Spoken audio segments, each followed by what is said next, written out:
Ramakrishna mission Narendrapur Sarada সভাঘরে যেন বাংলার গ্রাম এসে জড়ো হয়েছে। যাদের দেখছেন এরা সবাই সচিব, রামকৃষ্ণ মিশনের স্বেচ্ছাসেবক। গ্রামে গ্রামে ঘুরে চাষবাস থেকে হাতের কাজ, মানুষের পাশে দাঁড়ানো সব করেন। বছরের এই একটা দিন সবাই একত্রে পর্যালোচনা, সঙ্গে মিশনের সাথীরা।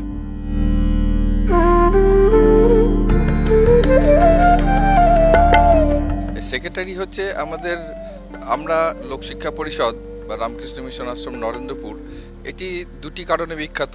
এক, স্কুল কলেজের পড়াশোনা ইত্যাদি ইত্যাদি, আর একটা হচ্ছে গ্রামোন্নয়ন কাজ। কারণ এই লোকশিক্ষা পরিষদের গ্রামোন্নয়ন কাজ আমাদের পশ্চিমবঙ্গের 11 থেকে 12টা জেলায় ছড়িয়ে আছে, এবং এই কাজ করার যে নেটওয়ার্ক, যে জাল বিস্তার, সেটা হচ্ছে গ্রাম সংগঠনের মধ্যে দিয়ে।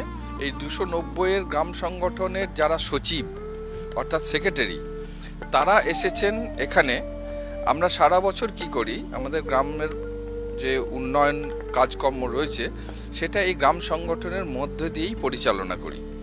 এবারে এতগুলো গ্রাম সংগঠনকে একসাথে পাওয়া এবং তাদের সঠিক নেটওয়ার্কের মাধ্যমে তাদের মাধ্যমে কাজ করা, এটা খুব ইন্ডিভিজুয়ালি যাওয়া খুব মুশকিল। সেই জন্য এলাকা ভিত্তিক একটা গুচ্ছ সমিতি আছে। সাধারণত গ্রাম সংগঠনের বিভিন্ন কাজকর্ম যা বোঝায় আমরা সেগুলিই করে থাকি, এগুলি নিয়ে কোনো তফাৎ নেই। কিন্তু কর্মধারার বা ভিতরের যে ভাব, সেখানে তফাৎ আছে। আমরা এখানে সাধারণত দেখুন, এখানে প্রায় 290 জন সেক্রেটারিজ এখানে এসছেন। এদের সাথে যদি কথা বলেন তাহলে দেখবেন এরা কেউ পেইড ওয়ার্কার নয়, বা আমাদের গ্রাম সংগঠনে যারা আছেন তারা সাধারণত কেউ পেইড ওয়ার্কার নন।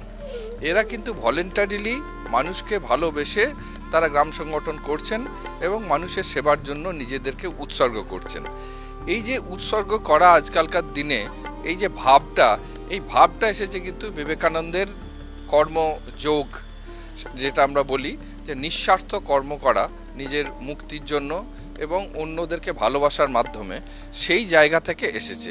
এই ভাবটা কিন্তু আমাদের যে গ্রাম সংগঠন, এটা কিন্তু স্পেশাল।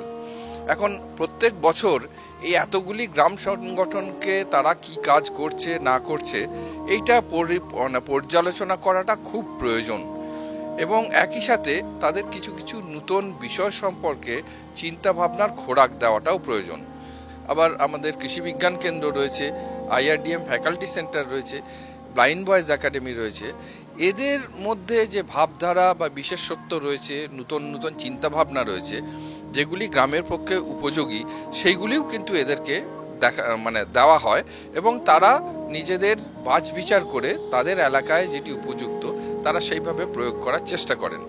এছাড়াও লোকশিক্ষা পরিষদের কিছু কিছু কর্মসূচি রয়েছে যেগুলো কম্পালসারি, যেমন বাচ্চাদের নিয়ে খেলাধুলা, বৌদ্ধিক তাদের উন্নতি, সেটাকে বলা হয় চলমান বাহিনী। কৃষি বা অন্যান্য, শিশু শিক্ষা, পরিবেশ ইত্যাদি বেশ কিছু জায়গা রয়েছে যেখানে আমরা বিভিন্ন রকম কাজ করে থাকি। এই যে কাজগুলি, এই কাজগুলি নিয়েও আলাদা আলাদা সেশন আছে। তারা তাদেরকে বলবেন কি ধরনের কাজ করছেন, কি সুবিধা কি অসুবিধা, সেই সমস্ত ব্যক্ত করবেন।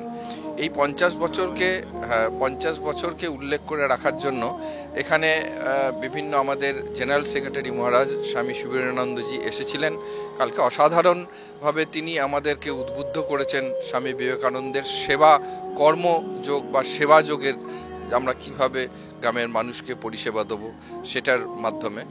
আর সেখানে শিবশঙ্কর চক্রবর্তী, যিনি দীর্ঘদিন আমাদের এই লোকশিক্ষা পরিষদের অধিকর্তা বা ডাইরেক্টর হিসেবে কাজ করেছিলেন, তার পথপ্রদর্শক হিসেবে আমরা তাকে দেখি। তিনি এই গ্রাম সংগঠনের কার্যধারার একটা নতুন দিগন্ত দিয়েছিলেন। তাকে উপলক্ষ করে একটা বিশেষ বক্তৃতার সূচনা হয়েছে, যে প্রথম বক্তৃতাটি দিয়েছেন আমাদের রামকৃষ্ণ মঠ ও মিশনের জেনারেল সেক্রেটারি সুবীরানন্দজি মহারাজ। এটা আমাদের কাছে এক বিরাট সৌভাগ্যের ব্যাপার।